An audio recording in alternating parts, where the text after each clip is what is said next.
دوستو یہ کتاب ہے خرگوش بانی، یہ آپ دیکھ سکتے ہیں ڈبل بائنڈنگ کے ساتھ ہے۔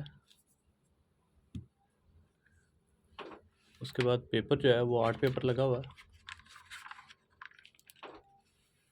یہ پہلے پیج پہ مصنف اور ساری تفصیلات ہیں۔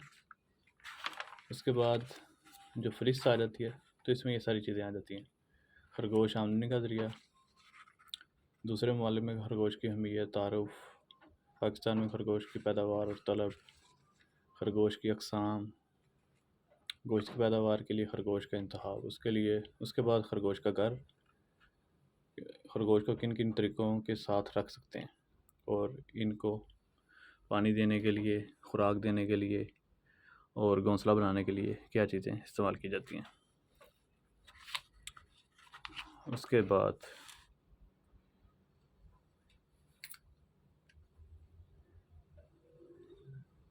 خرگوش کی خوراک کہ ہم اس کو کیا کیا کھلا سکتے ہیں، کن کن طریقوں سے کھلا سکتے ہیں، کون سی چیزیں نہیں کھلانی چاہیے۔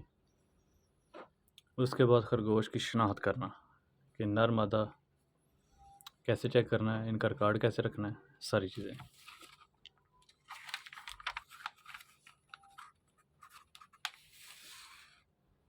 اس کے بعد خرگوش کی افزائش کیسے کریں، ان کو کیسے پالیں، کامیاب افزائشی نسل کے لیے کیا کیا جاننا ضروری ہے، خرگوشوں کو اٹھانا، جنس کا تعین کرنا، جنسی ملاپ، بچے دینا، بچوں کی پرورش، نوجوان خرگوشوں کی احتیاط، زمانہ حمل کا گوشوارہ، نشوونما کا گوشوارہ، خرگوشوں کو صحت مند رکھنا، بیماریوں کی علامات، یہ ساری چیزیں کون کون۔ اس کے بعد انتظامیہ کا کیا اس میں کردار ہے اور فارم میں کیسے بیماریوں کی روک تھام کی جا سکتی ہے، خرگوشوں کی حرکات کہ آپ ان کو دیکھ کے آپ محسوس کیسے کر سکتے ہیں کہ خرگوش پریشان ہے، بیمار ہے، خوش ہے، کیا چیز ہے۔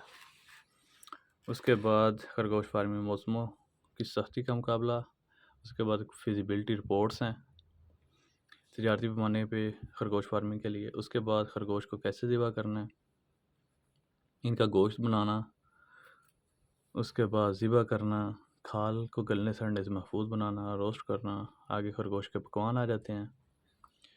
اس کے بعد حوالہ جات کہ یہ کتاب کہاں کہاں سے کس کس طریقے سے حوالے لیے گئے ہیں۔ اس کے بعد یہ آپ دیکھ سکتے ہیں کہ کس کس طرح سے تصویریں اور ساری چیزیں دی گئی ہیں۔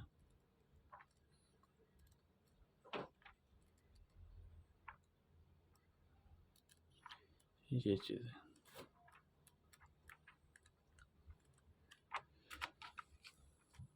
اس کے بعد یہ پیچھے مصنف کا تعارف اور باقی ساری چیزیں۔